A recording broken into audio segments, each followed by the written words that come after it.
Well, as a carp angler, when we get to April, we're always thinking about the exciting times ahead. We're thinking about those carp just waking up, the tickets that we're probably starting on, the new syndicates, etc., what our plans are for the year. And this is where you find me now. It's right at the start of April. I'm at a new syndicate of mine in the Kent countryside, and I can't wait to get started on this venue. And even better, I'm going to take you along with me. And what you're going to do is you're going to follow me on my journey, learning this lake, trying to catch some of the mega carp that are in here. It's a very, very intimate venue here. You can see I've got water behind me, I've got water in front of me, and I've got this gorgeous looking bridge that kind of divides the two waters. There is a channel there that the fish can get through. In terms of the stock, I don't actually know the amount of fish that are in here. All I know is that they've got a very, very big average weight. And there's a lot of carp in here that I really, really want to catch. And I've got a little bit of a plan after walking around for a couple of hours of what I want to do and where I want to start. So I think we'll get you into the swim, and I'll give you a bit more of a rundown as to where I'm going to start this syndicate adventure.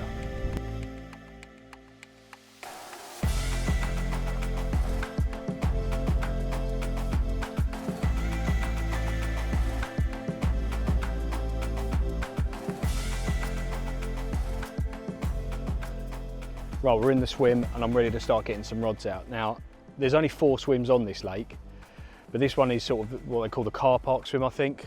Right next to this bridge area here, which obviously screams carp, but what I'm seeing at the moment is it's predominantly that far side. There's a few old swims along there, but all the fish I'm seeing along this side of the lake are all patrolling that far margin. So I want to get 3 rigs over there and set my traps. I've got one that's going to come off of this, just off the bridge area there. I'm going to wash in line over to that, so we'll run through that shortly.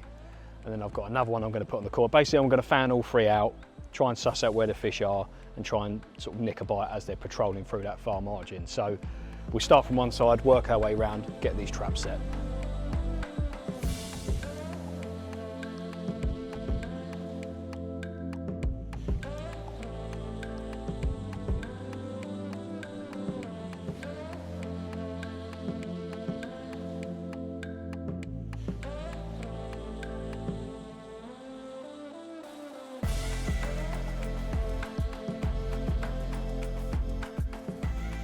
Well, I'm going to start on the left-hand side, get this left-hander done. I think this one's going to be the trickiest one to get sorted. So on the far bank, there's a swim, or like an old swim that's got a bivvy in it.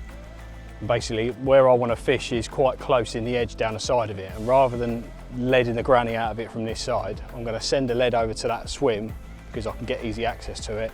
And then I can just hatch a little bit of a trap in the baiting pole and just ship it out under this little bush. And just drop the rig in close, minimal disturbance, come down here and just tweak the line and get my line lay right. The wind's picking up a little bit, so it's not going to be the easiest of casts. My rods are blowing over all over the place. I'm going to try and get this sent into that swim, and we can get this first rod out. That's the one.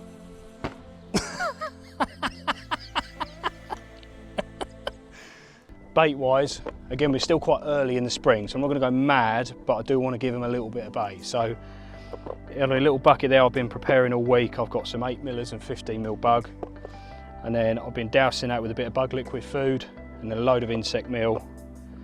And all I'm going to add to that, I'm just going to break a few of them 15s up, get a few of those 8mm in there, just a few whole. Not going to go mad, I'm only taking enough around there just to sort of do a rod or two. I've got some of the new XDR pellets here, which I'm going to chuck a few of those in. Basically, I just want a little mixture, like a little bit of fleck of colour, a little bit of food item. I'm only putting 1 rod on each spot as well, so I don't want to go filling it in, but just enough for a bite. Just get a few of them bigger ones in, a few smaller ones, different shapes, different sizes, a little bit of corn as well for a bit of a visual aid. Oh, if I can get into the bag. And I think that'll do it.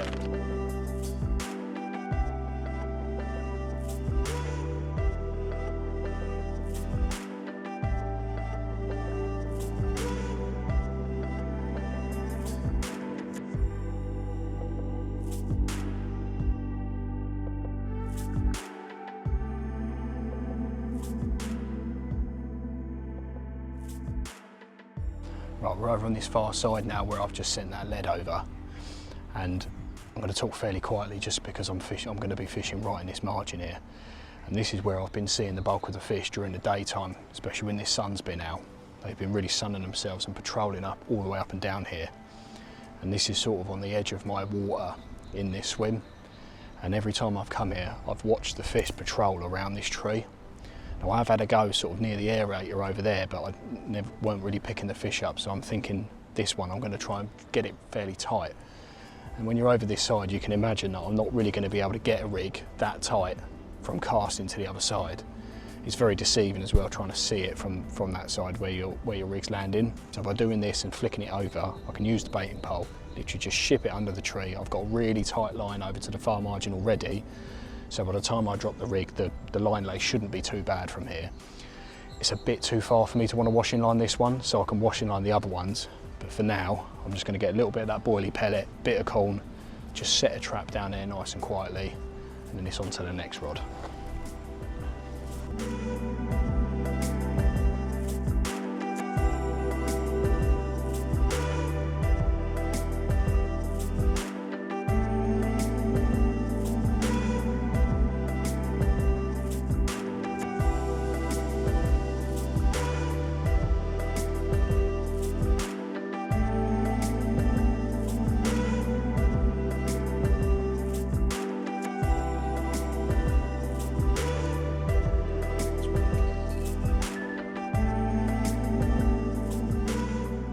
So my right hand rod now is going to be, there's a set of lily pads that's just growing up, and you can sort of see the first few sprouting through.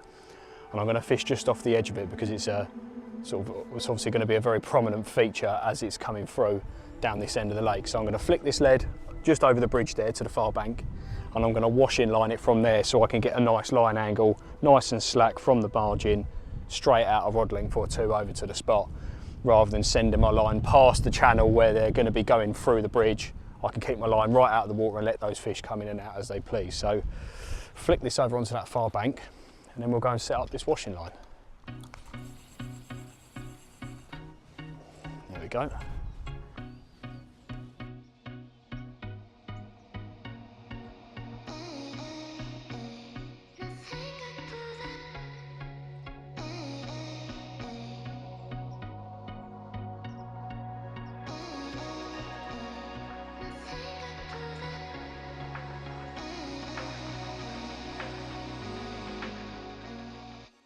Well, you can see those little patch of pads just coming through there, only a couple of rod lengths from this margin.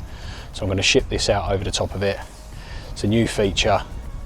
You know, they probably haven't seen these pads since November. So just mending my line as it comes out of the water there. And I can almost feel, by holding the line here, I can still feel the lead down. And I can just pull the line off the clutch where my rod is, because I've loosened the clutch off a little bit. And I'm just going to really slowly just tease it out there.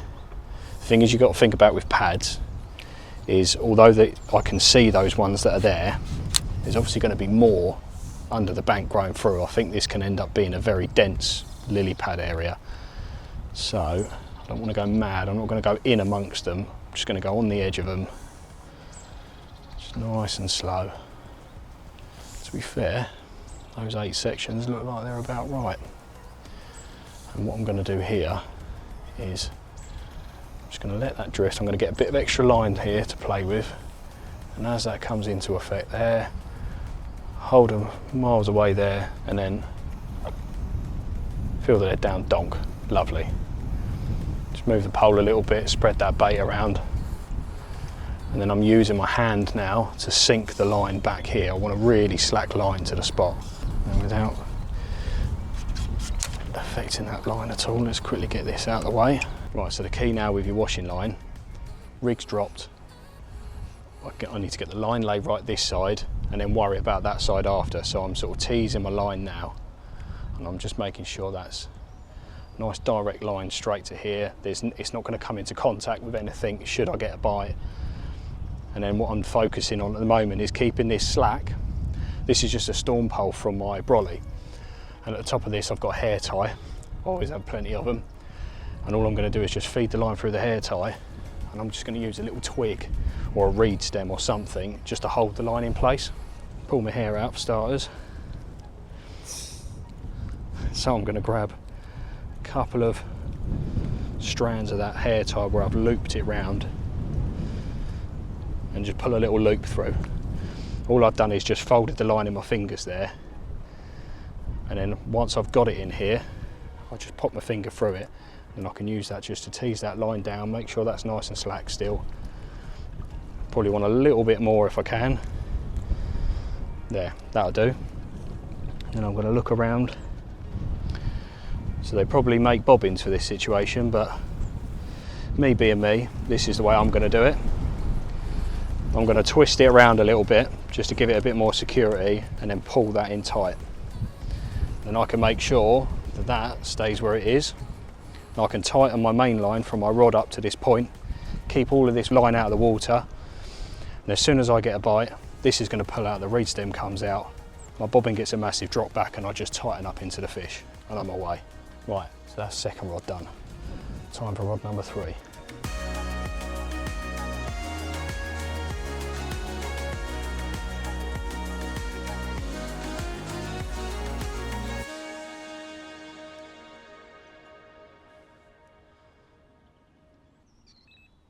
Now this middle rod, I've been sort of umming and ahhing about what to do, whether to fish the far margin or try and find something in a bit more open water.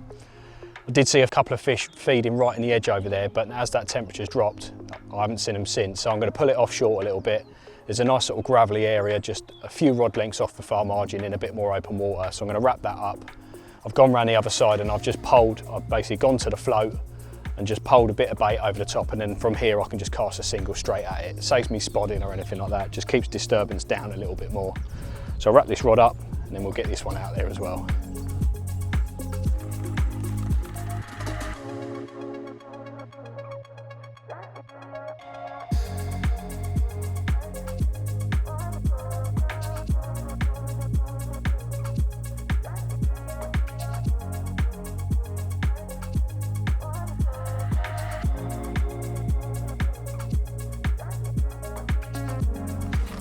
That's the one.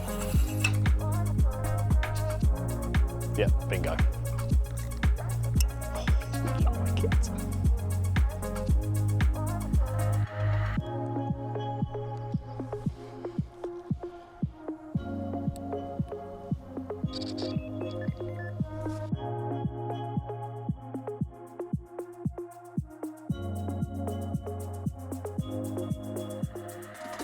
We're just getting up to sort of bedtime now, if you like, and yeah, really excited for my first night here, like first sort of proper session, if you like. The fella who's fishing the other side of the bridge, he's had one. He had a mega looking 36 pounder.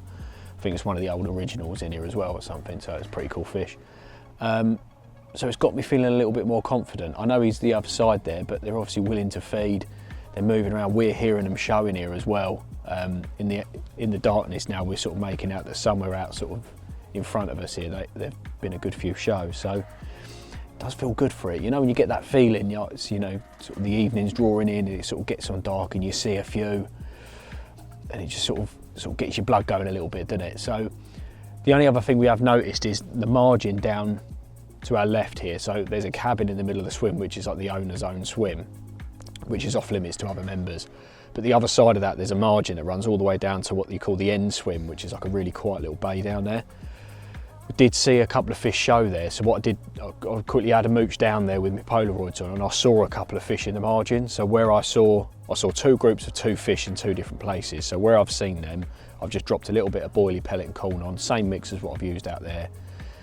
Although I can't see where the bait's landing, I'll know if they're feeding on it because I'll see them clouding up, etc. So in the morning, we're going to grab a coffee. I'm going to have a little look down there and just have a little look at that. Gives us something to go on as well, just to see if they get in there. Plus, if they're there tomorrow evening, it's another stalking opportunity. So that's sort of plan going into the night. Fingers crossed one of these pays off and melts off with a lovely big old carp in my hands later on. But I'm going to enjoy my little milky coffee and then I'm going to get myself into bed, I think.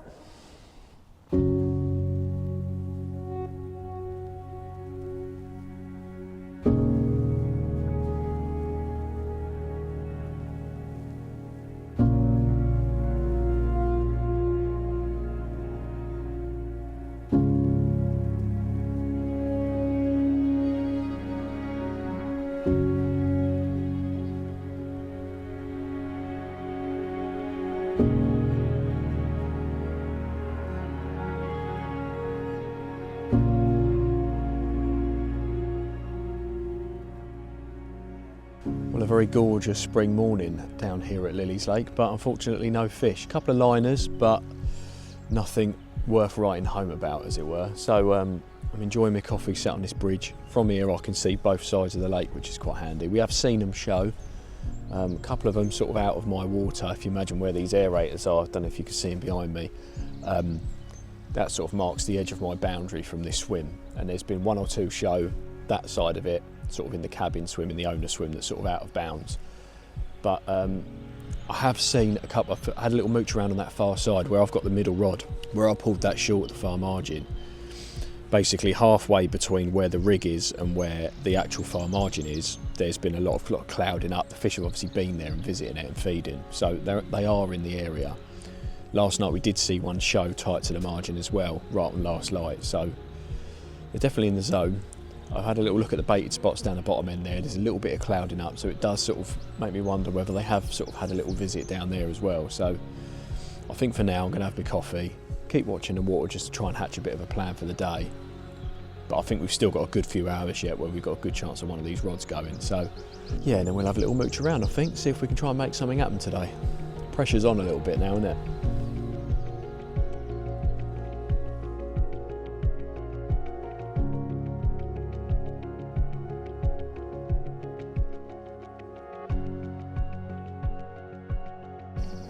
Right, well, that morning's passed away now, and we've sort of been having a little look around regularly, sort of patrolling the lake, trying to find an opportunity somewhere.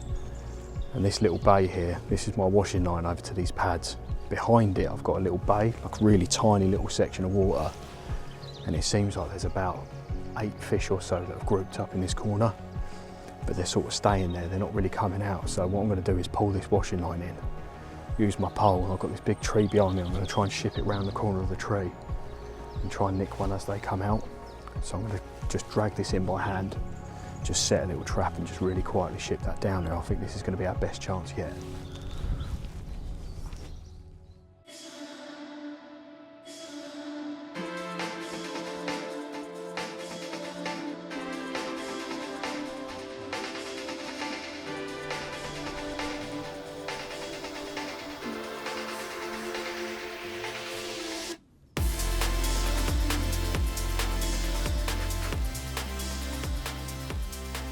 That's that rod done. I've angled the storm pole a little bit just to keep the line laid just a bit better under that tree. But while I'm out here, I'm going to go check that far margin opposite my middle rod just to see if anything's cruising along that bank, or whether it's moving another rod.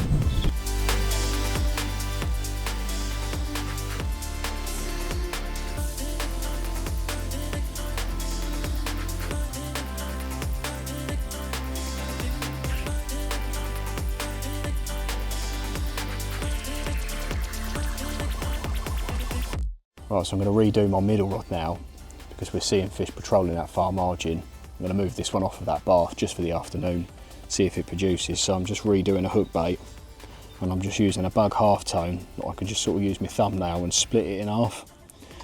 And then I've got my old Evo hook baits there, the bug hook baits, and I've been pasting them up for about a week, and then I've just finished them off with a bit of rock salt. And then I'll just trim the top of it off almost like a little topper, like snowman style. So I'm just taking off enough off the top, basically so that my topper just sits quite nicely over the top there, and by the time that paste all wears away, it'll be like a perfect little sort of topped snowman kind of presentation. And then I'm just chucking that on my old combi rigs. And then I'll go and cast my bare lead to the far side and repeat the process and try and move this one to a spot where I think those carp are resting.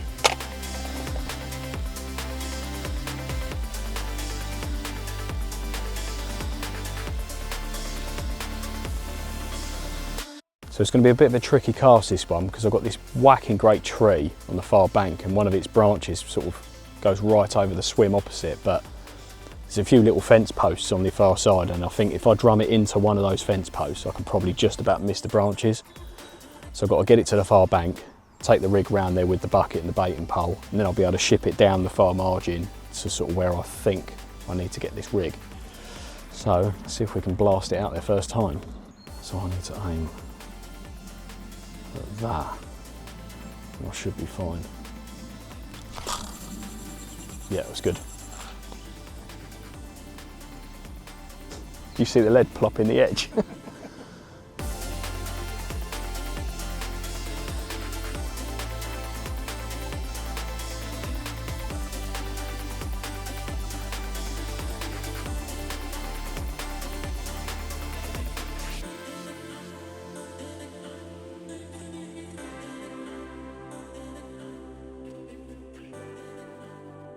Right, we're coming into my last night here on my first trip on this. Oh, hello. Sounded like something just shown there. I'm definitely learning a lot here on this trip. Now, all these little spots and all these areas that I'm seeing the fish cruising in, I'm sort of logging up here, ready for my next trip. And I've sort of earmarked a couple of areas. I've counted how many sections on my pole, how many wraps to a certain bar and everything, so that these are areas I can sort of keep persevering with as my trips go on. Rods are redone for the night. I've done everything I can do for now. I've seen fish in the zone, so they are here and they're happy to be here. And the rods that I've got out are sort of in the areas where I think that they're going to be held up in for the night and into the morning. So all I can do now is, the rest is up to them. But it's definitely been a very educational trip, that's for sure.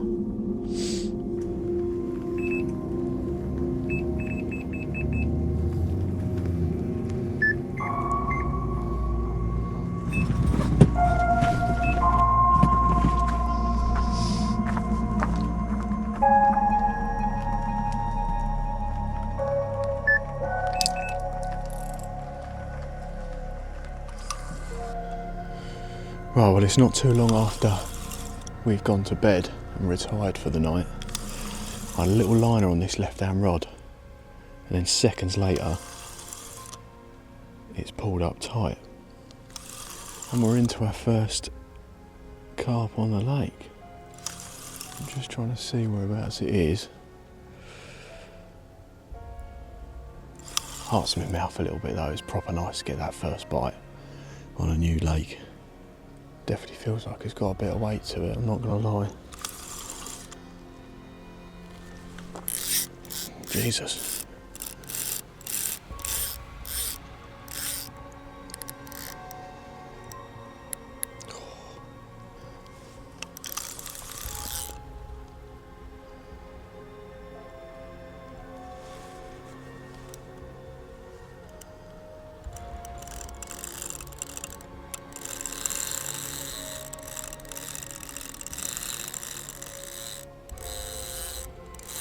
Where are you going? So I've got a bit of like mist every time I breathe. Every time I breathe, it's almost like blinding me with that light. I can't quite see anything. It's on its way back. Come on, in you come.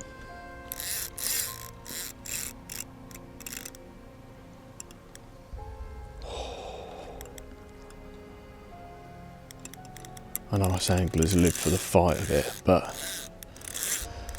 don't you ever get it when there's times when you just want it to go in the net?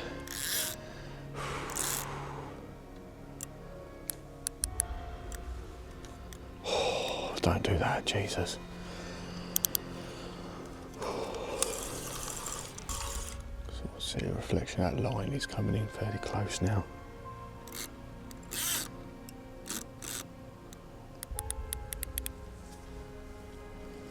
Go on. Go on, you lovely scaly mirror.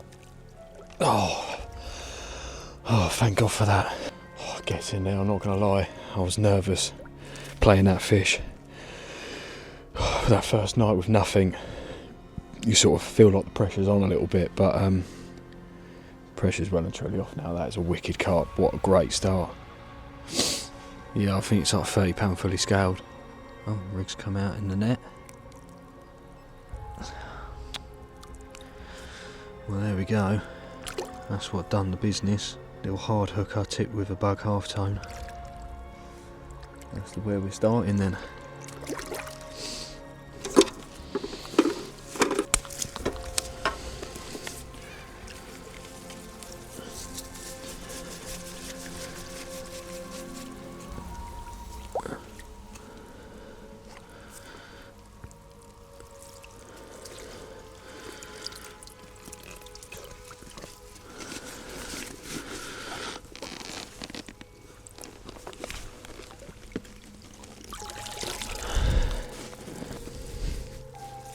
mate, look at him.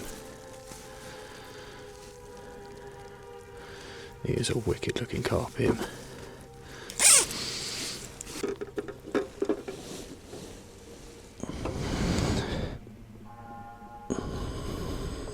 About 31.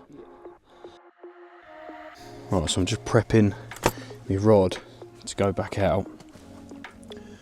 And I'm trying to work out a plan as to how I'm going to get that rod back out, because to place it I kind of need to get the rod on that far margin. But it's pitch black. So I think what I might do is go around there with a little light. I've got a little floodlight or like a bivvy light or something, and light up the bivvy. And then just blast a lead at that.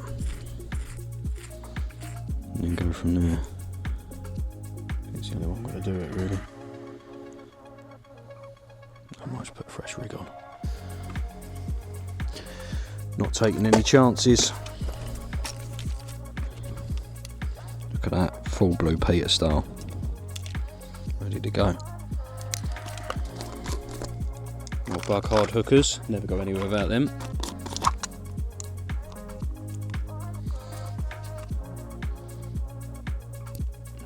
There she goes.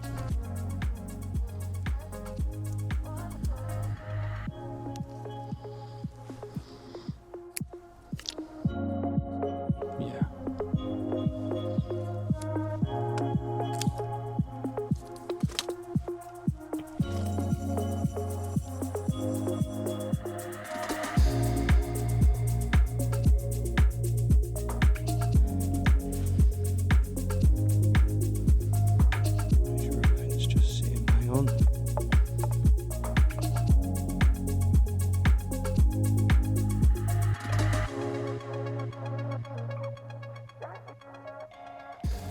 Back on the money once again.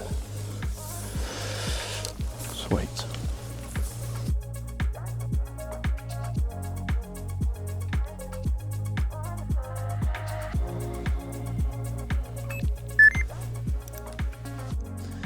Second bite of the trip. Yeah, go on, off you go, boy.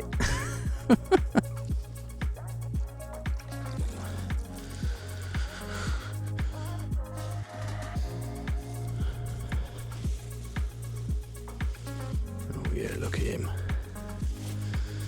He's cool, him.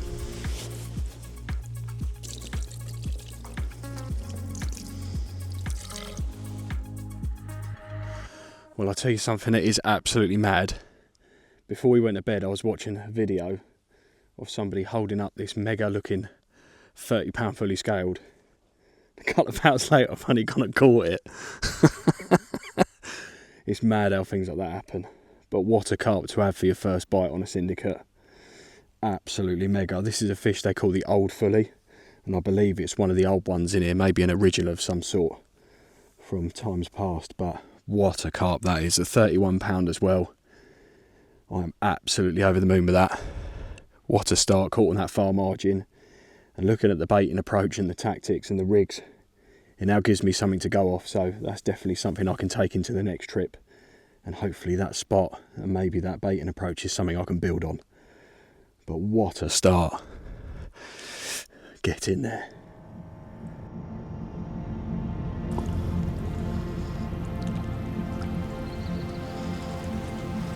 Wicked.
check him out. What a way to start your day. 34 pound mint scaly carp, come on that same rod. So I think I've got a little spot going there. But what a carp that is, 34 pound on the nose. I am chuffed to bits with him. So yeah, it's been that rain kicked in last night about midnight when we had that fully. And it's sort of steady rainfall all through the night into this morning.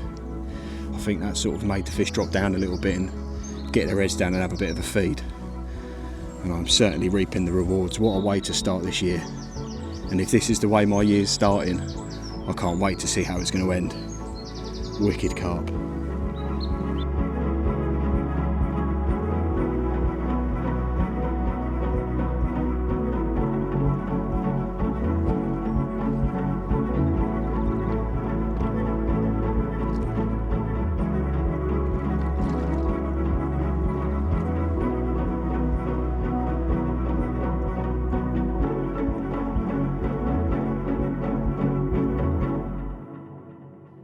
Well, I tell you what, it's such a good feeling nicking a fish on your first trip when you're starting a new water. But to get two and for them to be as mega as they were, yeah, what a start. Couldn't have asked for a better start. But having been here for a couple of days now, it's only a small lake, but the amount that I've learnt being here is going to definitely put me in good stead for the rest of this spring. You know, the areas that I've been seeing them, I've lost count the amount of laps I've done of this lake now. But constantly watching them, observing them, looking at where they like to spend more of their time, looking at the areas that they're passing through and then the areas that they're ending up in, is definitely giving me a few ideas of sort of where I want to put my efforts.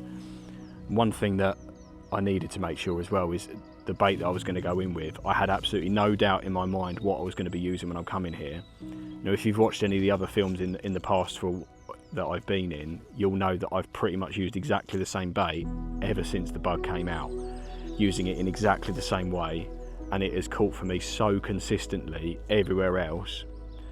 The bait side of things on this venue or you know, for a new venture is never going to be anything I worry about. It's just the same every time, it works every time.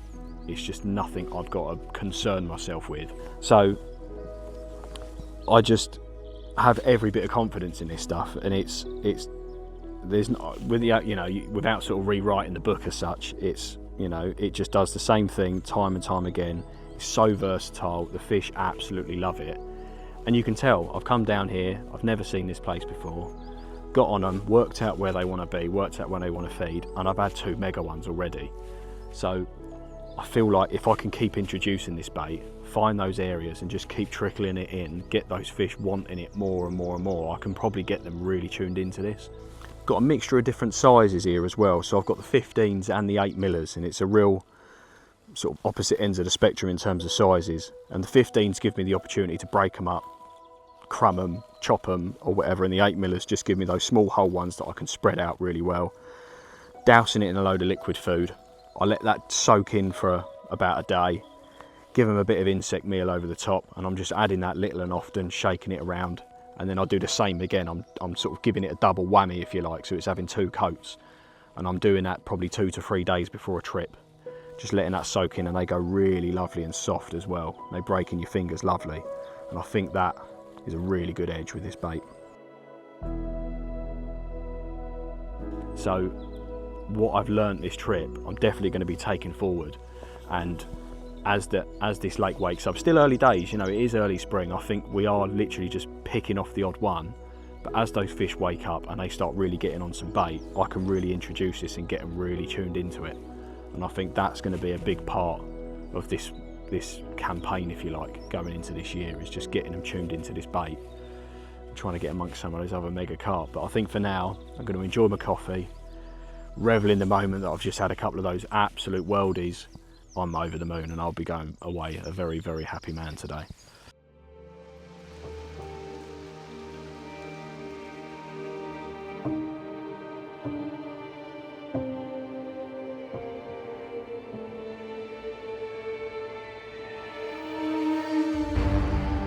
Well, welcome to the second instalment of my campaign on this mega syndicate, and this is the summer section. We're going to go through everything that I'm going to be looking at in the height of summer, which is where we are now. This is one of the 40 pounders, this is one of the big ones of this lake. What a carp and what a start to the summer.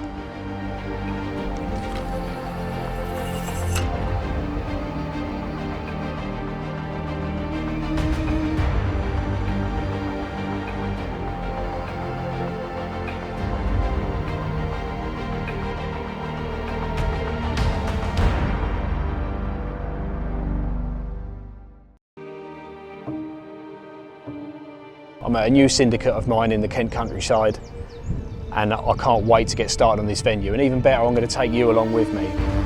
Go on, you lovely scaly mirror. Oh, thank God for that. Oh mate, look at him. A couple of hours later I've only gone and caught it. It's mad how things like that happen.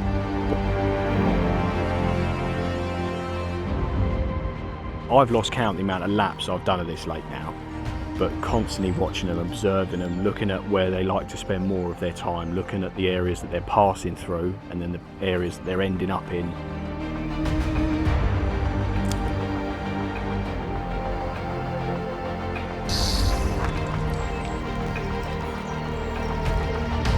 And if this is the way my year's starting, I can't wait to see how it's going to end.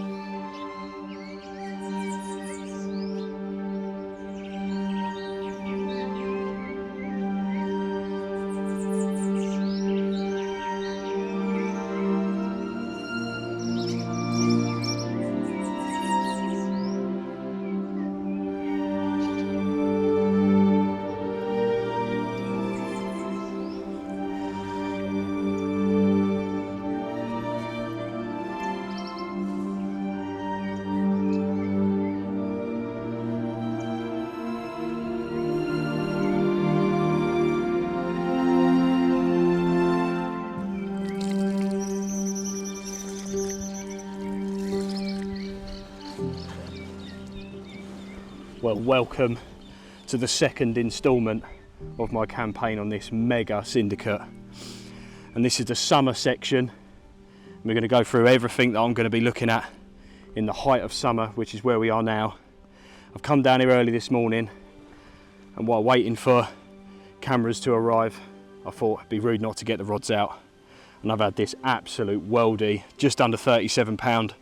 Looking back at previous photos on an app that the members use here, this is one of the 40-pounders. This is one of the big ones of this lake. One I didn't even know about, but what a carp this is. So we'll go into a bit more detail about how I caught this fish in a mo, but for now I'm just going to enjoy this moment. What a carp and what a start to the summer.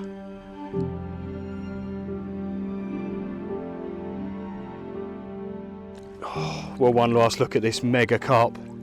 What a wicked way to start my summer on my campaign on this intimate little venue. I'm really loving my time on here. Let's slip her back and hope this run of luck continues for the rest of our trip. Mwah. Off you go.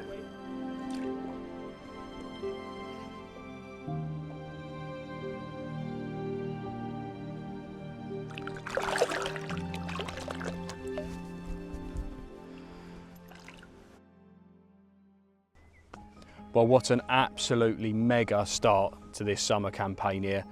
I say summer campaign, it's a year's campaign, but we were here in the spring. Not only did we have a couple of absolute worldies then, I come down early this morning before cameraman got here just to get my head around it, get my bearings. Spent about an hour and a half on this bridge in the pouring rain in my raincoat trying to find some fish. Eventually found a few bubblers just in this swim, just on the other side of the bridge to where we were in the spring.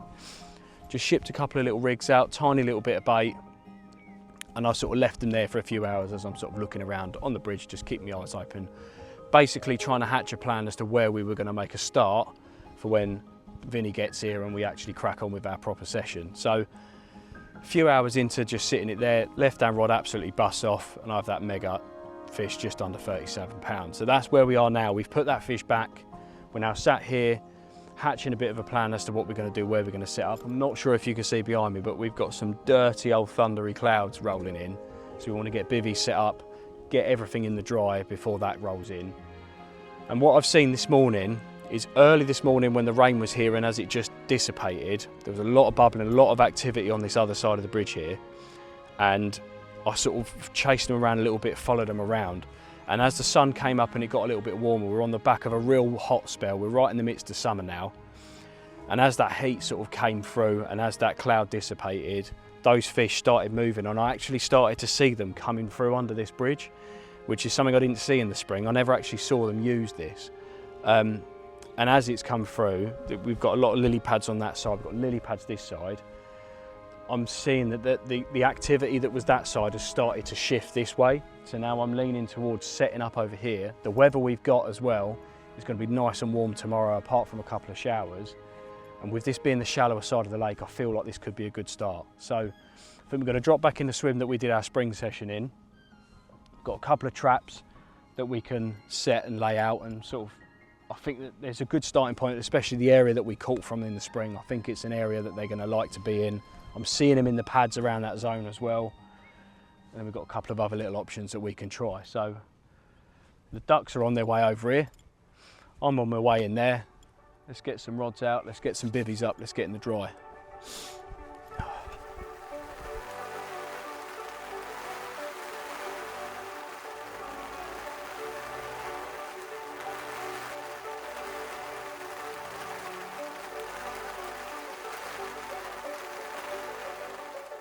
Well, after we'd just done that piece to camera on the bridge, saying about how we're in the middle of summer, we've just had the storm of all storms. This thing was absolutely mental. We probably had about an inch of rain in about, what, 20 minutes, something like that?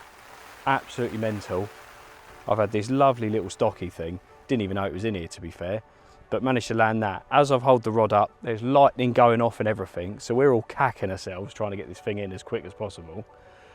Anyway, drama's over. Now you wouldn't even know there's been a thunderstorm, but we're both absolutely drenched, drying out our clothes, etc. But time is now, we need to get these rods out. So, plan of action, what am I gonna do? This is the swim that we were in spring, so I kind of know the swim a little bit. I kind of know whereabouts the fish want to be, but also we've got these lily pads to contend with, but it gives us a really lovely feature to fish to. So, there's a couple of really lovely little holes, in the central area of this lake. Basically, where I was fishing before, there was kind of like a bit of a shallower area, which seems to be amongst where those pads are. So I think middle rod could be somewhere there. I'm seeing them in amongst the pads there at the moment as well. That seems to be where they're holding up. And I've got two areas that I have actually been trickling in a little bit of bait prior to this trip. There's a little corner up that end, which is in the spring, we saw them getting in there, sort of mooching about, having a little feed. I've been trickling a bit of bait in there, so I could wash in line down to there, or I could flick the lead to the far bank and then pole it up the margin, so I've just got a direct line to it. That might be a bit more effective, but that's probably the right hand rod. And the left hand rod, I think it'd be silly not to get one on that same spot where I caught two on in the spring.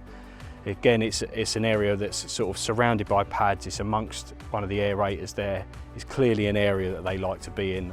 And again, we're seeing the lily pads rocking and moving. You know that they're going to be in there. So I think that's a good point to start with. From here as well, again, one of the reasons why we're setting up near this bridge area is because from here, we can easily get to that causeway. We can see both sides. We can see the entire lake from here. There isn't a part of this lake we can't see from this zone.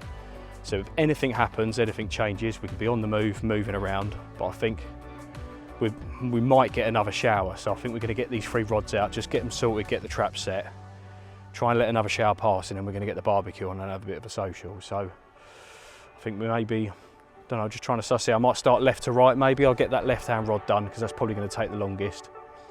And then we'll sort out these other two after. But I need to get some rigs sorted and I need to dry off.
Well, I am absolutely stuffed. Just had the barbecue of all barbecues, for fishing anyway. Whacking great steak. My steak filled up most of my plate, so I'm very happy with that. Anyway, on to the fishing. We are now enjoying a coffee. We're just going to put the kettle on. It's getting right on to last light now. We're getting on for sort of 9 o'clock tonight.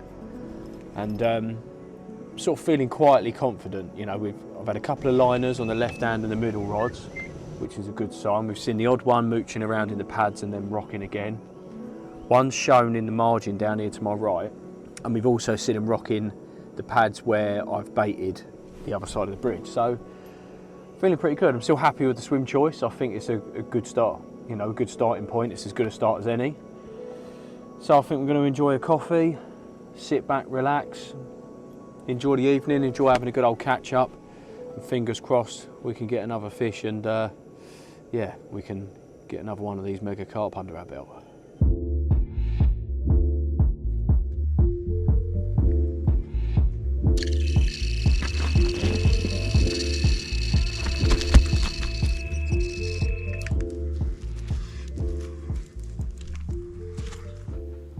It's about 2:30 in the morning. That left hand rod's gone, which, to be fair, we both sat there saying if one of them's going to go, we reckon it'll be the middle or the left. So we were right. So it's just on the edge of them pads. So it's just coming through nice and steady on the pads. Just creeping out of there. So I've just picked up the rod after it's bust off a little bit, fairly tight clutch and all that. I'm just walking back from the swim just to try and keep a bit of pressure. But it seems to be coming through quite nicely. So I'm going to concentrate on getting it out of the pads. And then hopefully it's plain sailing from there. That's it. Try and keep the momentum a bit.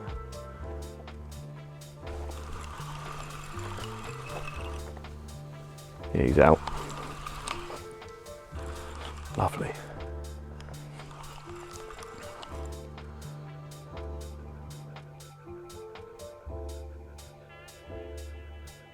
Now you can feel the old head. Oh. You can feel the old head knocking, like a bit of plodding.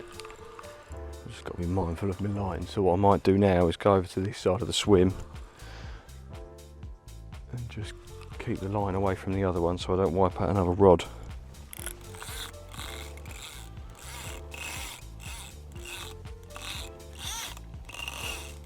Anyway, it's woken up a bit. That thing absolutely charged off on a take as well.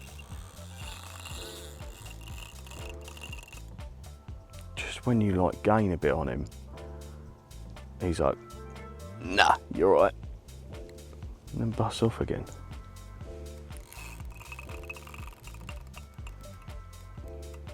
That is a rather large bow wave. So I think with a stock like this, every bite you get, your heart's in your mouth because it could be a proper unit. So when you pop up and it's like a low double. There's me talking crap for half an hour. Let's get that net ready just in case.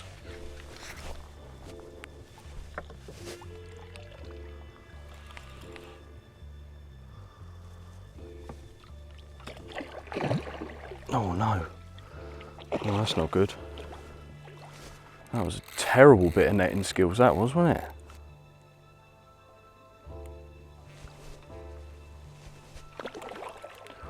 Come on. God, he really don't want to come in, does he? Oh, there we go. Bundle it in there. That is a rather chunky looking common. Come on. Just pop the hook out in the net. There we go. Doing the do as always.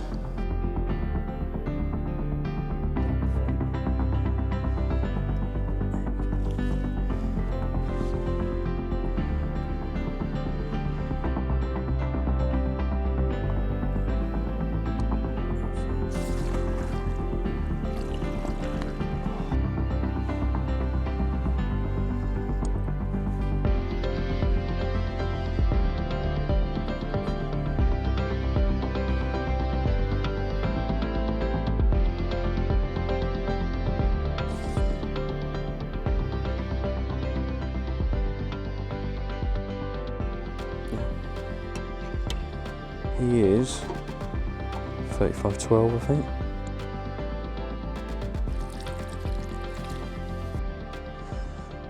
Well, you certainly don't mind getting up in the night when you've got a carp like this on the end, do you? One of the rods that we were confident, we knew one of them was going to go definitely in the night. With what we knew from the spring as well with that area, it was definitely an area I wanted to still give a go. And it's paid off. 35 pounds and 10 ounces of mega common carp. He's got a proper like slopey head on him as well, like a proper little bull nose. Proper cool fish, this one. And there's an interesting little patch on just on the start of the wrist of its tail there, so definitely be recognisable. Not sure if it's got a name or anything like that, but a wicked carp all the same. And another one on the tally, so I need to try and get that rod back out in the dark. Should be all right, just get a light over on the far side and then I can cast to it and so on. But what a carp. Couldn't ask for a better trip. Mega. Go on, mate. There we go.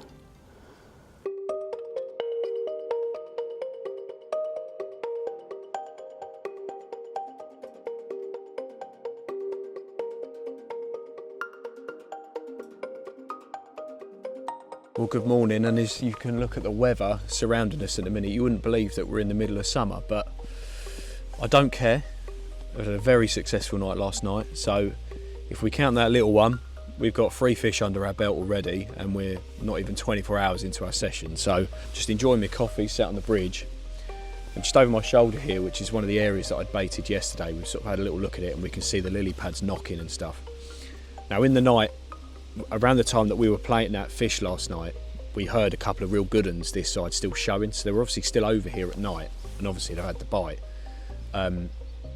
So that's interesting to know. But this morning, the pads that are down here, there's a couple of little clusters just on the side here, and we're seeing them rocking a couple of sheets, and one did actually show. We saw like the remnants of like the ripples of one showing. It was definitely a carp. So I'm sort of wondering whether there's not necessarily a move on the cards, but an option to just sort of have a few hours somewhere else maybe. So I think what I'm going to do is have my coffee, get the old Polaroids on, and just have a little look in this edge with the Polaroid, see if I can just see anything moving around, any tail patterns. There's another spot further down that I'd baited, which I did see them in yesterday while I was waiting for Vinny to turn up. So that's another good area that I can try. If I see anything that I think is worth fishing over, then I'll crank a couple of rods in, go around there, and then we'll have a little go there for a bit. But I think for now, I don't want to rush into anything because these traps are set and they're prime, ready to go. And I think, especially this middle rod here, what's really interesting when I drop that rod is it is so shallow. It's a shallow side of the lake anyway, and it's only sort of 3 foot pretty much everywhere, but that seemed so much shallower there. And looking at the weather apps at the moment, although we're really dark and moody this morning, it is going to get brighter and it is going to get warmer up to sort of the 20 degrees this afternoon. And I'm sort of thinking that from like lunchtime onwards, I feel like that spot could really come into its own, especially as they're going to migrate into those pads in the warm weather and sun themselves. I think that is prime. So I don't want to rush myself. I only want to move rods if I feel like it's really worth it and I think it's, you know, proper game on. So yeah, it's very, as I'm looking, so I'm getting distracted. I'm trying to talk to camera and I'm looking behind me and I can just still see them pads knocking a little bit. Yeah, let's go and have a little look and make a little plan for the day, I think.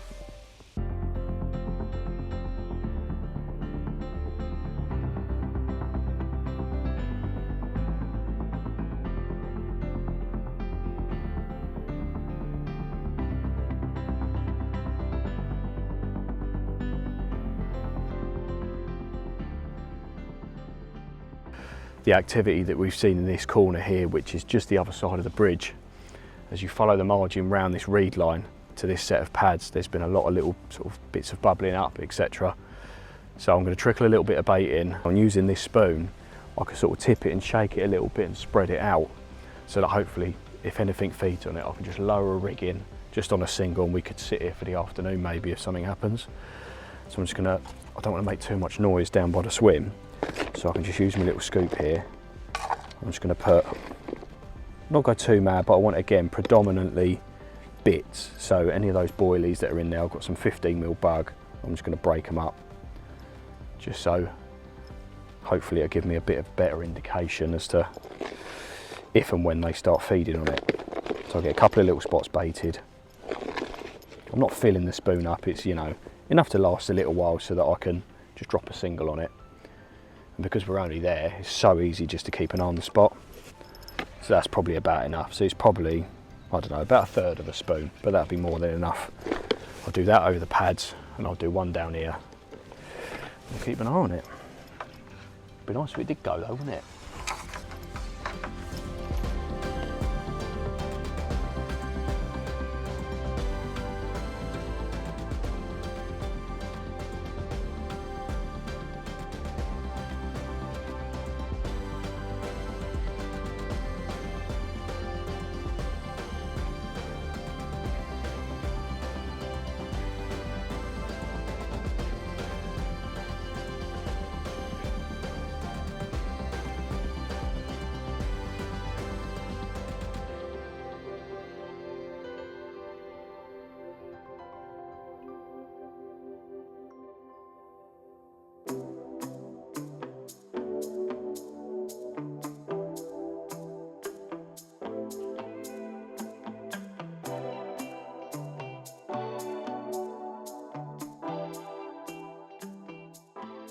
I've come down to the far end and we've got a cracking little opportunity here.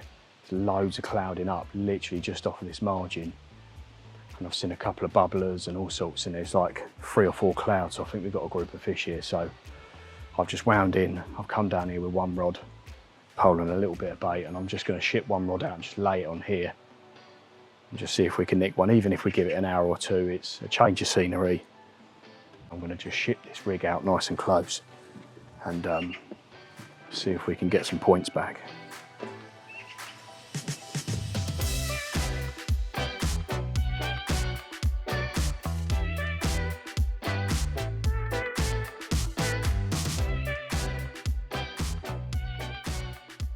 Well, we've given it an hour here, and since we put the rig in, there was like some clouding up and some bubbling like as we were lowering the rig, and since we've got the rig in place, the action definitely has just completely dissipated. But it just goes to show these fish in these little venues, they definitely know when they're being fished for. Even lowering a rig in, almost hand placing something, they know it. They definitely know your presence. So yeah, I think we need to hatch another plan and try and locate some carp elsewhere.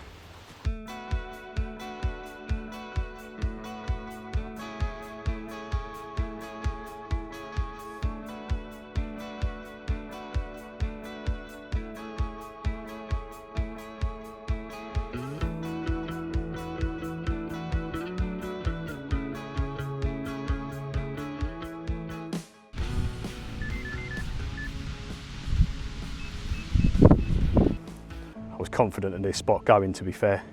Felt really shallow. I felt as soon as that sun come out for half an hour and warmed that water up, I thought they'd get on that.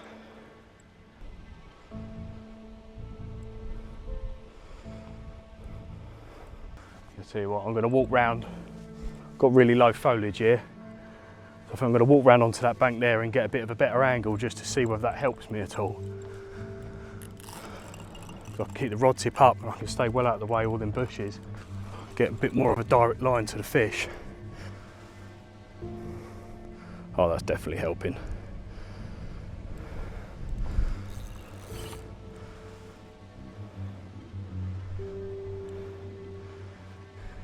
Yeah, he's still kicking.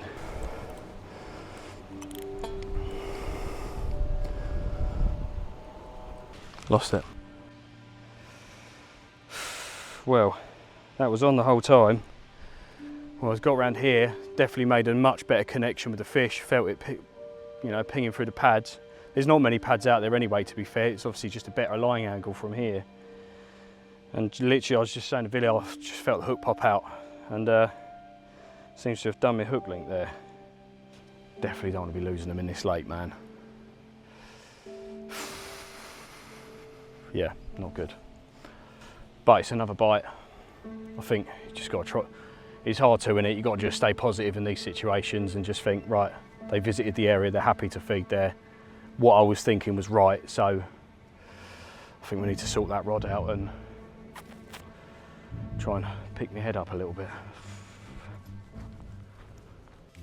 Well, the rods are all set out ready for tonight, and we've sort of been having a little mooch about trying to see whereabouts the carp are really. Like, they seem to have gone to ground a little bit, which is a bit of a strange one. With it being such a small lake, you'd think that they're really easy to find, but when you've got one half of the lake that's only probably 3 foot of water, you'd think you'd be seeing them all the time, but it's almost like they disappear sometimes. With the amount of fish that are in here, you'd like to think that you're seeing a lot of them. But because I'm not seeing them anywhere else, I haven't got anything to go on yet that makes me feel like I need to be somewhere else. So given the fact that the bites that we've had in this swim already, and also the fact that I feel like I know the swim a lot better, I know this area of the lake quite well now, I feel like the best chance we've got is probably just sitting on our hands, resetting our traps. I have moved my right hand rod slightly. I've pulled it out of that corner because it hasn't really done anything, and I've obviously had a take on the left and the middle rod now. It'd be nice to try and get that right hand rod into play somehow. So there's another little cluster of pads on the right hand side. I've just shipped it out with a pole. I've just nestled it into a little gap in those pads, so I'm sort of covering all 3 sections of those pads. It's clearly where they seem to be when you've got the weather like this when the sun's out. So although given that lost fish earlier, it was obviously a bit of a deflated feel going into the afternoon, but I am quietly confident going into the night. You know, we had that bite in the middle of the night. We've had some action this morning as well, like sort of late morning going into midday. So there is every chance of us having another bite tonight. First light bite, again, we had a first light bite in the spring as well. So if I genuinely feel like one of these rods could go any minute. It's one of those really. So I think I'm going to keep mooching around though, just sort of keep watching the water. Again, because we're here, we can see that side as well. If I see anything that I really feel like it's worth winding a rod in and having a go, then I will. But for now, I think we're just going to get a bit of dinner on, have a bit of a chill out and sort of watch the water a little bit more and just see if we can work out where they are going into the evening. And I'll probably stay up a bit later tonight as well and listen out through the night and just try and build up a bit of a picture as to where they're going to be spending their time. Especially now, they're probably going to feel a bit pressured here. They've had a couple of bites now, they're going to be on their toes. There's a lot of free water here as well that they can migrate to, so it'd be good to know where they feel like going after the action that we've had today. So yeah, we'll keep our eyes open, have a bit of dinner, and go from there really. But yeah, feeling confident.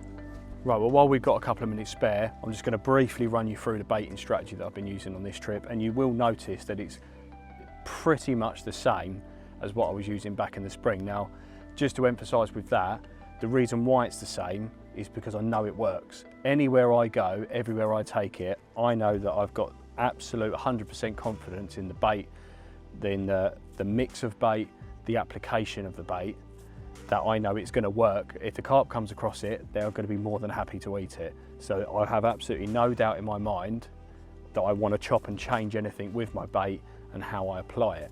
So first things first, I've got a good helping of the old crayfish mini mix in there. I really love these tiny little pellets because I just think having those different size options and everything in that mix just keeps them guessing, keeps them grubbing around a little bit longer, especially with these tiny little food items. So they go into the bucket. Then secondly, I've got the maxi pellets. Again, I'll probably do these about 50-50, I reckon, in terms of the amount that's in there. And again, it's just a size option thing. And also, you find a lot of fisheries and a lot of places all over the country, fish are reared on pellets. And I think that's another big thing to do, is incorporating that in your mix, especially if you know what the fish are being fed on. Again, in this case, I know that the owners feed this place with some pellets every so often, so I know that they're used to eating it. Crayfish mini and maxi mix, I don't go anywhere without it. And lastly, what you'll notice with the bug here, again 15mm bug, I've used the bug for years now. I would never change my bait. I use it all year round. I never change it. The only thing I might do is pre-soak it and that kind of thing, and do a couple of little things to it, but the bait still stays the same. Now what you might notice, and what you've probably noticed throughout the session, is the boilies here are a lot lighter in colour than they were in the spring in previous visits, and any of you guys back at home that have been ordering it, you might have noticed a slight difference in colour, but it's absolutely no effect on the quality of the bait whatsoever. That change is purely down to a tonal difference that's in the insect meal that's used in the bait. It has absolutely no different, there's no other ingredients that have changed or anything, and what you might also find is further down the line, it might go darker again, it might go lighter even still. There will just be a fluctuation in a tone of colour in what that bait is, but just to reiterate that there is absolutely no change to the bait itself. And as you can see from our session already, so this is actually the first batch that I've had that's been this lighter colour, and obviously me already knowing from the guys in the office that there is absolutely no change in it. I've used it and straight away I've been catching from the off, and not only that, the first bite I've had has been one of the lake's big uns. So that's just a little bit of proof there, just to show that the fish are more than happy to still grub around on this stuff. And then what I do with it, in that I've got your 50-50 mix of your mini and maxi mix, and I'm just getting a good helping, probably about a kilo or so of boilies. And what I do, again, as I've always done in loads of previous shoots, I'm just breaking them up in my fingers. So I'm getting halves, I'm getting crumbed ones, the odd whole ones dropping in there, and I'm just doing a good helping of those. And then I'm getting a good few handfuls of whole ones as well, because I'm using a whole boilie on the hair. I want to almost kind of match what I'm fishing over with that little subtle topper of white on the top. And again, it's just different food items, but again, it's you've got to think about now that they've spawned now, we're in the height of summer, they're hungry, they're moving around a lot more, they're a lot more active. Although what I'm doing here on this lake, it's a very intimate, it's a very small lake, what you're finding is it's a lot of trap setting. If you're on a bigger pit, I might be introducing a lot more bait, fishing a bigger area, getting free rods on the spot, but this isn't really the lake for that. You're trying to nick a bite off of each area. So although I'm still applying it with a baiting spoon, I am increasing the amount of bait I put in, because I think in the spring you're trying to just nick that one. You're putting in like a PVA bag's worth just to try and scratch a bite when they're not really feeding that heavily. Now, I know if they turn up, they're going to really grub around. We're seeing clouds, we're seeing them really turning over the bottom where they're really rooting around for their food. And I'm trying to create that feeding response. So that's the only thing that I've really changed in the baiting from spring to summer, is I've just upped it a little bit. Now if I had a different area, I'd be applying more, but for these individual rods, again, I've only got one rig on each baited area. I don't want to put 10 kilos out and have one rig in it. I'm going to have like 3/4 of a spoonful at most, and I think that's more than enough to nick a bite, and it seems to have worked this trip. So if we look at the end result of that bait mix now, obviously this is a bit that I've had in the bucket a little while now, but you can see all the different sizes of pellets there. I've got a few, also one thing I didn't mention, I have got a few 8mm in there. I had a few left over from the spring, so I've decided to add those in as well. And again, it's just another different food item, different sizes, but you'll see it's a lovely little mix there. And also I'm trying to keep the bait quite dark. It's a shallow lake, I've got a lot of bird life on here.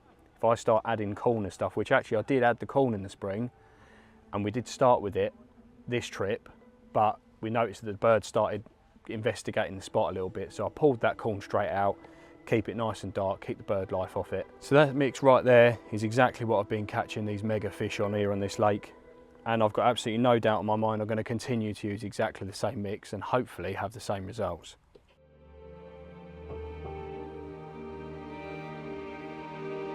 We're right at the start of autumn, one of my favourite times of year.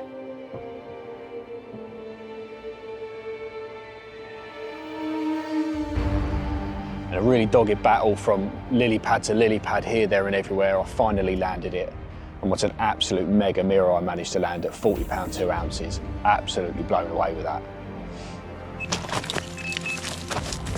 And sure enough, 10 minutes later, one's absolutely melted off.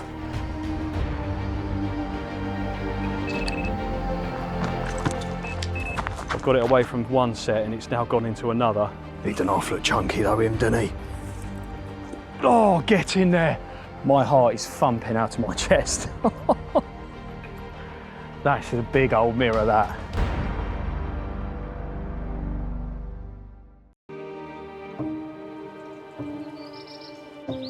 Well, welcome to the second instalment of my campaign on this mega syndicate.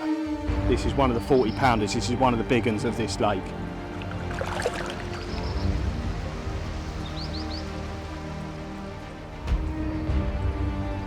I've had a couple of liners on the left hand and the middle rods, which is a good sign. We've seen the odd one mooching around in the pads and then rocking again.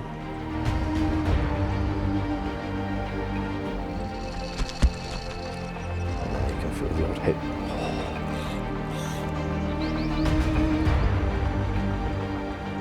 It's a rather chunky looking common. That I know it's going to work. If the carp comes across it, they're going to be more than happy to eat it.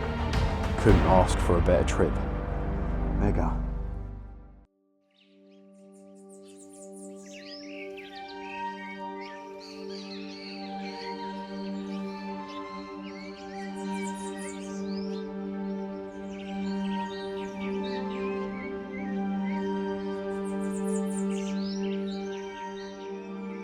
Well, welcome to the third instalment in this series of films down at my syndicate, and you join me right at the start of autumn. It's one of my favourite times to be on the bank. The carp seem to be a lot more hungry. They're having a big old feed up right before the winter sets in, and what a time to be here. It's looking absolutely mega down here at the moment. Now, the last time you joined me was right in the height of summer, where we enjoyed a really good bit of action there. Now it's right at the start of autumn. The leaves are falling off the trees, everything's changing. So I did do another trip recently, and I got down here, and with it being autumn, I sort of took a gamble thinking that the fish would be on the other side of the bridge in that deeper water. Looking around, saw a couple of, knocking lily pad stems, that kind of thing, that maybe give me an idea that the fish were there. Unfortunately, I did 2 days in there with absolutely nothing. Now, with just a few hours left of my trip last time I was here, I made a desperate attempt looking around, searching and finding them, and I came up to this shallow end of the lake, this end, the complete opposite end to where I was, and lo and behold, found about half a dozen fish really troughing on a little spot, clouding up everywhere. And with me not wanting to disturb them too much, I've just lowered in my single hook bait straight in amongst them, and I'm just sort of stood over it watching, and sure enough, 10 minutes later, one's absolutely melted off.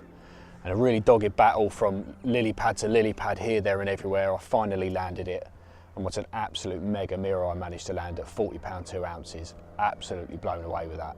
Now, off of the back of that mega capture, that is exactly the reason why you see me down this end now. So after I caught that fish, I've actually been trickling some baiting and doing some pre-baiting down this end of the lake. It became apparent to me that the fish were obviously happy to be here.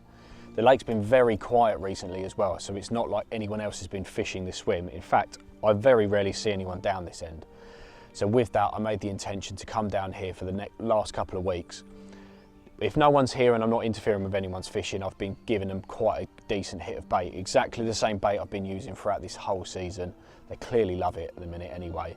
And I've spread it over 2 to 3 areas, but they've been in this swim. I've tried to condense it to just this area to try and draw the fish over to this zone and get them really competitively feeding in this area.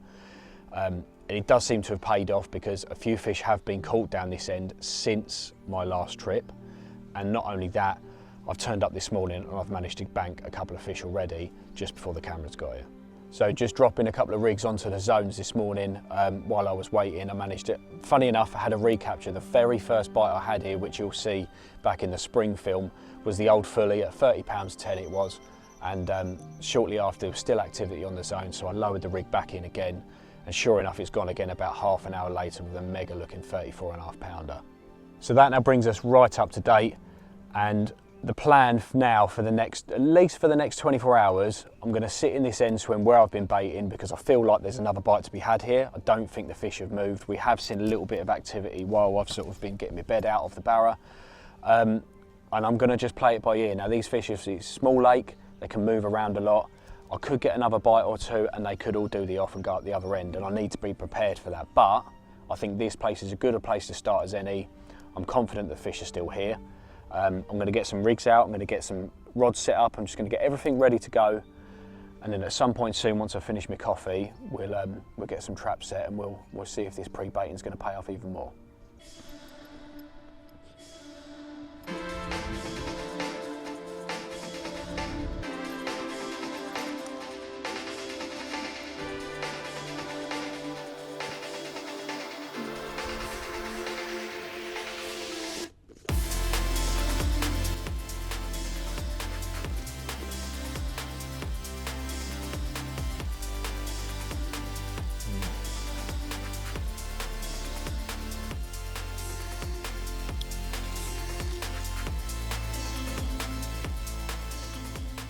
Right, well the right hander's all set, ready to go. Nice slack line down to this margin to my right here. Middle rod is going out to, it's like a small cluster of little sets of pads, sort of straight out in front here. Basically I'm just going to fan all 3 rods out in the zones that I've been introducing some bait over the last couple of weeks. So middle rod is just going to be on the edge of that, sort of the obvious feature in this swim. And then the left hander's just going straight up that left hand margin, where I've been spreading the bait up and down that zone as well. So I'll get this last couple of rods out, and then I think we're ready to see the last hour or so of daylight.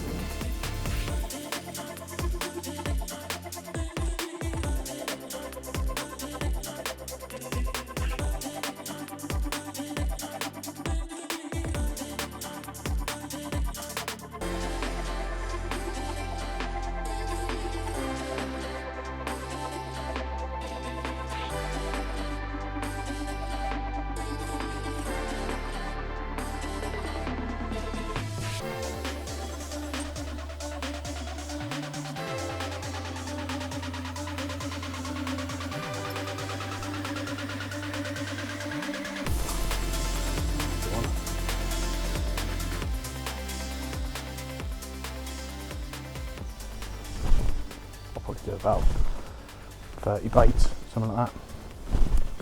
That's what anglers do, don't they? You use left-handed. Yeah, how do you know that? You've been cast right-handed, don't you? Yeah, I do everything right-handed apart from right. That. Yeah. My mummy told me that left-handed people are more creative. Bosh. Bosh. Bosh. Oh, I should have been playing baseball, not fishing. Check that out. Look at them.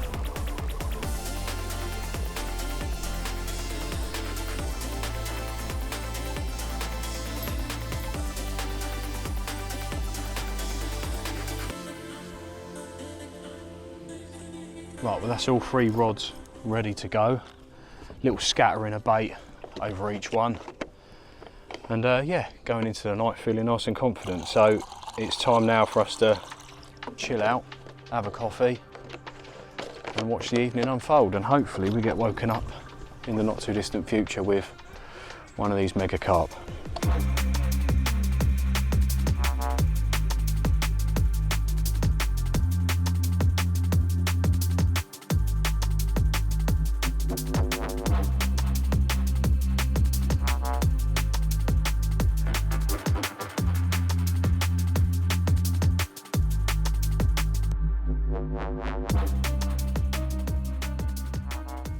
Well, that morning period is fast becoming afternoon now. Not a lot to report this morning, very quiet night, a couple of liners on the left-hander. So as you can imagine, I've been on my toes, I've been walking, I've been looking this morning, a couple of coffees down, and I'm seeing fish, but they're really spread out. And they're only like the odd 1s and 2s here and there, but every fish I've seen has been this side. So I'm glad I spent the night over here. And I do still feel confident. The bites that have been happening in this swim have been daytime bites, so we kind of went into the night feeling confident of a bite, but sort of also thinking the chance might be tomorrow. So I'm quite happy to sort of sit here and wait it out really. I'm going to keep an eye on the margins, especially on this side up here where I had a couple yesterday, and sort of I'm going to keep lapping the lake anyway, just in case there's an opportunity somewhere and I'll find a couple in the edge. But for now, I'm quite happy with just leaving those 3 rods as they are, keeping that disturbance to an absolute 0 and just hoping that those fish just creep out a little bit. And as they're just sort of drifting around, moving and troughing here, there and everywhere, hopefully they'll just come across one of those spots and we'll nick one. But other than that, it's not really a lot to do with these intimate venues. Sometimes you do just have to sit it out and wait. And I'm quite impatient sometimes with that, so I am going to keep looking around, but I do probably need to sit on my hands for a little bit, and hopefully, you know, we're getting on for midday now, so hopefully we've got the afternoon here, like nice bright sunny day, shallow water. We've got every chance of them creeping in here and hopefully nicking a bite.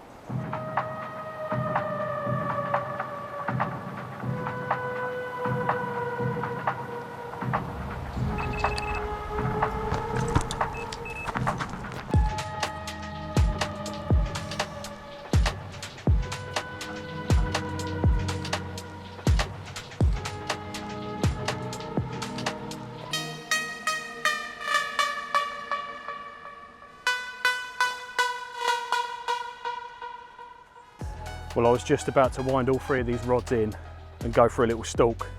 I was getting itchy feet sitting here waiting for a bite, and I've just walked back into the swim to say to Vinny, right, I think we better wind these rods in. And as I finished that sentence, the left-hand rod has just burst into life. And I'm now playing a carp. But I'm having to dart back in the swim just to keep it away from the pads. I've got it away from one set and it's now gone into another. So just trying to keep the rod high. It's shorter than pads, but my God, is this fish powerful. It's just flat rodded me about 5 times. I'm just running to the front of the swim when it's taken a lunge just to try and cushion it. Oh, my arms are killing me already. If I can stop it from taking any more line, I think we might be safe now. Oh, proper heart in your mouth stuff, that one. Jesus Christ. Oh, it's not in the net yet, don't relax yet.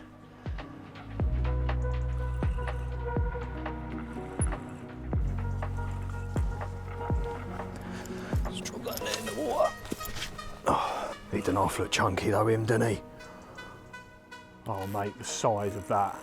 Oh, please, please. Oh, get in there.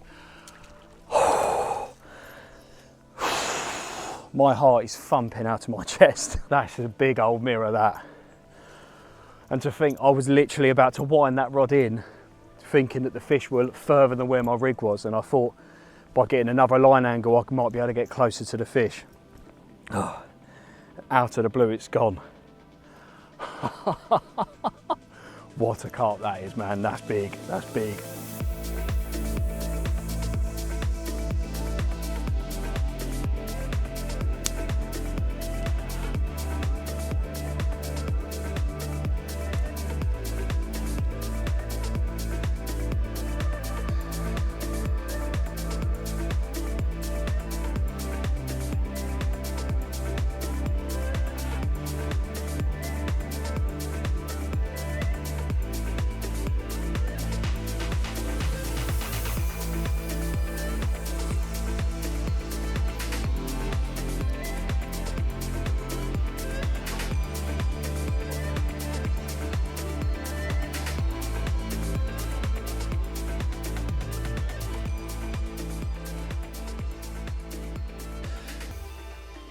Oh, well, if you would have asked me how my season was going to go on this magical little syndicate, I would not have dreamt for a better way of how this is planned out. I've gone and bagged another 40 pounder coming into the autumn at 40 pounds and 12 ounces. What a carp this is. The size of the mouth on this carp is unreal. That pre-baiting I've done has definitely worked. They've been getting on it. And just when I thought that I was going to mooch around, this absolute unit of a carp has turned up and absolutely made my autumn already. What a moment. I'm absolutely buzzing. I don't know what else to say. Absolutely blown away by this fish. Such a small, intimate venue. Tricky fish to catch. And that bug, time and time again, has produced the goods. No matter where I've put it, no matter what time of year I've put it in, they have got on it straight away. What a moment. This is what we all do it for, innit? This is why we do it. Right, well, one last look at this mega 40 pound 12 ounce mirror from my Kent syndicate. What a carp and what a way to kick off my autumn. Mwah, thank you very much.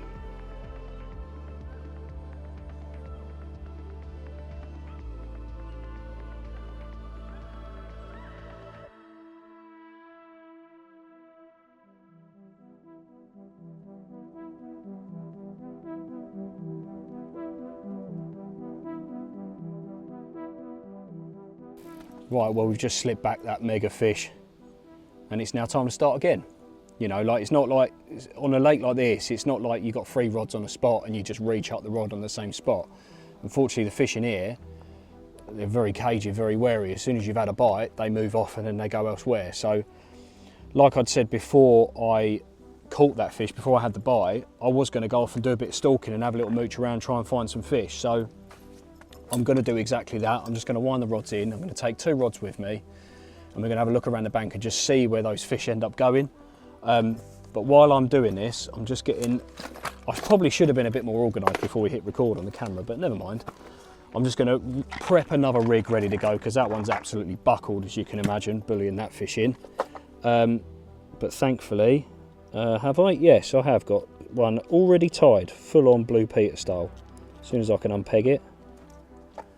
So, one thing you'll notice with these rigs is it is an identical rig to what I was using at the start. I have not changed this rig throughout the entire season. This is a rig, if I'm using a bottom bait or balanced bottom bait, anything like that, this is the same rig I will use time and time again. I literally have 2 rigs in this rig safe, and one of them being this and the other one being hinges. They're the only things I ever use. However, for here, I'm fishing quite subtle. I don't want to stand out too much, so pop-ups weren't really the one for me. So that has literally not changed. It's a combi rig. It's just tied up with a bit of tracker fluoro link there, going onto a bit of uncoated supple braid. Little kicker like a blowback style. The end of it is basically like a blowback rig, but having that supple section at the end of the fluoro and a big old size 2 hook, and I'm a massive believer in this hook. I lose very, very little of what I hook. And it just shows time and time again. In these 3 films, you'll see just how good the hook holds are, just how many fish I'm landing on these, and I'm taking this to any venue whatsoever. It's obviously relative to what fish you're fishing for. If I was fishing for doubles and 20s, I could probably scale it down to a 4 or a 6, you know, but I'm fishing for big uns here. I want to land big fish. If that hook goes in its mouth, I don't want it coming back out. So I have every faith in this rig. I've had so much confidence in it. And not only that, coupling this rig with the hook bait I'm using. This is, you know, been my go-to hook bait for the last few years now, just a bug hard hooker. It's matching the free offerings that I'm putting out. And all I'm doing with that is I'm getting the bug half tones and I'm splitting one in half and almost topping it off. And I'm using the white ones, you can tell, because I've only got about 4 or 5 left in this pot.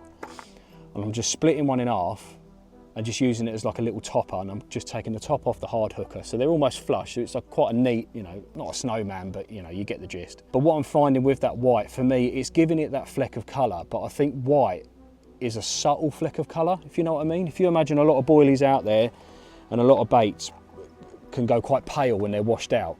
And what I'm trying to do is mimic that. So I'm giving it that fleck of colour that I can still get a quick bite because it's visual, they're gonna see it and go down on it.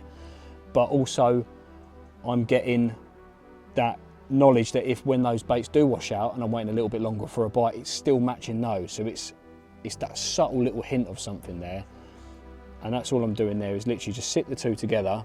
It pretty much just looks like a 15mm bottom bait, but it's giving it that little bit of buoyancy as well, so the hook bait will sink a little bit slower, ensuring me a much better presentation. But that has been the one for me, no matter where I've gone, and the same thing on here, no matter where I've put it on this lake, every spot, every little area, stalking it at the edge, fishing it at range, wherever I've put this rig, it is hooked fish and it is landed fish, nigh on every time. For me, all I look for in my angling is just consistency. That's all I want to do, and having the same rig and the same hook bait and the same baiting approach that I know works time and time again. I don't need to change it. It's one less thing I've got to worry about in my angling. I know that they're absolutely loving the boilie, so why change it?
Well, my stalking opportunity didn't quite go as planned.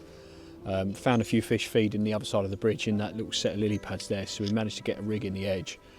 And they were still there, still happy to feed while we were sat there, but I did have a weird occurrence where the rod had pulled up tight, started looked like it was going, so with it being the situation that it was, you just got to get on that rod and drag them out of them pads as quick as. But in hindsight, what I think might have happened is a fish has flanked or something on where the rig was, and it's just picked up the line and created a savage liner that's made it look like it could have been a take, and I've just been a little bit sort of quick off the mark with it, if you like. But what had happened was, when I picked up the rod, big bow wave had happened and the fish had obviously spooked. As soon as that had happened, we re-dropped the rod and we'd given it another hour or two, but all of that action and activity in there had completely dissipated. As soon as they knew we were there or our presence was there, that was it, that chance was gone. So we're back in the swim, just putting the alarms back on the rest, ready to go. But what it has reiterated to me is that I need to be as quiet as possible, and I think if those fish that were over there have spooked, chances are they've come back over this side. So what I now don't want to do is start casting leads out there and then risk them going back to the other side, because there's obviously no other anglers here at the minute. So the trouble is, like, you know, it's just going to ruin my chances. So I'm going to put all 3 rods out with the pole, and I'm going to work a way round it so I can get back on the same spot. So my middle rod that I'd originally casted, there's just this bit of bush here, but what I can do is I can actually pole the rig from the other side of the bush, and it's literally like a couple of foot deep along here. I can just pop my waders on, I can literally just walk down the bank with the rod and put it on. Zero disturbance out in the pond, which is great. Right hand rod's nice and easy anyway, because it's literally just down this margin. It's just that left hander I've got to sort out, but I'm going to get these bits sorted out. We'll get these traps set a little bit earlier than yesterday, and hopefully if we do it quietly, we've got a chance of an evening or a nighttime bite tonight.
Well, good morning, and it is a very quiet and peaceful morning down here on Lilies, back in the end swim again. Very quiet night last night, only the one liner, which is pretty much the same as the night before, so I'm not really too surprised. I feel like this is a bit more of a daytime area, and we've got a couple more hours left until that sort of bite time comes through. So we're seeing a little bit of activity, a little bit of bubbling here and there. So I think we're going to sit it out a little bit longer. The cameraman's got a long drive home, so he's going to be heading off shortly, and that will be wrapping up my season on this syndicate. But I am going to sit it out in the swim just in case I can nick one last bite before home time. So I'm just going to take this opportunity to sort of have a bit of a recap on what I've learned over this season fishing this lake. Now, there's something here that's very different to other lakes, and that's, you know, your approach, how quiet you've got to be. And this really feels like it's taken me back to the roots of really angling for fish. You know, it's not a place where you're turning up to a busy place and you're slotting in and you're spotting out a bucket of bait and you're putting 3 rods on the spot waiting for a bite. You're really hunting these wild animals, you know, and having that stealthy approach and being that as quiet as physically possible, dropping in on fish where they physically are and really hunting for them, really has worked out on this trip. And I feel like on here, and on any other small venue for that matter, if you're fishing a lake that's similar to this point, you know, very intimate, very small, low stock of carp, you can probably take that into your own angling, I guess. And also, to go with that, the baiting approach that I have used, you'll see, you know, from this bucket that I've got with me in front, this is the same thing I've used all year round. Now, I have trialled a couple of different things with this, thinking that, you know, there might be something else I can add to it that will make it better, but realistically it's not the case. So I'm going back to the basics again, and it's just boilie. You know, I'm doing a couple of things with the boilie, and I'm dousing it in the Calanus like I have done for so many years now. And then that insect meal is such a firm favourite in my armoury, and I do not go anywhere without it. Obviously, throughout the season, you'll notice in the spring, I trialled it with a little bit of pellet in there. And although I got bites and it did catch me fish, I don't feel like it did anything particularly different. It just seemed to be, when I give them this bait, they want to eat it. And in certain times of year, I've upped the amount of bait, and in certain angling situations, I've reduced the amount of bait because they're already feeding, etc. I think the thing to point out with this is the consistency and the confidence I've got in this bait. And you'll notice in other films that we've done throughout, whether it be a winter series or any other in-session pieces, this boilie, in the way that I use it, has featured every time. And it's worked time and time again. You know, everywhere I've taken it, it catches fish. And also, when you look at this venue, most of the time you can see the fish feeding on the spots, because you're fishing in margins, you're fishing in the edges, and you actually get to physically observe the fish and how they react to the bait and the baiting approach and the strategy that you're using. And every time it's working, you're seeing them hungry for more. Quite often I'll get a bite on a spot and they're still feeding on it afterwards. The fish that have spooked off have come back because they want to eat the rest of it. And coming into the autumn, I've introduced a bit more bait, or when I've left from a trip, what bait I've got mixed up goes back into the lake. I feed the spots that I've caught fish on, so that they're getting used to eating the bait and they have more of it, so that when I'm coming down, they're more confident eating it.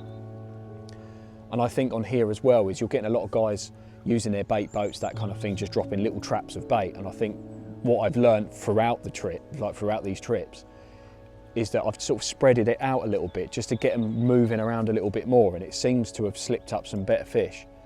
Well, I really hope that you've enjoyed following me on my journey on this absolutely mega intimate little venue.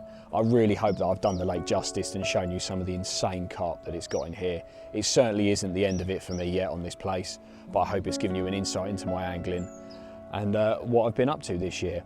I also want to say a massive thank you to the guys at RG Fisheries, Richard, John, Matt, and everyone else who's involved that's allowed us to come down and film this place, and I really hope that I've done it justice. But other than that, I want to say a massive thank you for watching it, and I will see you on the winter series.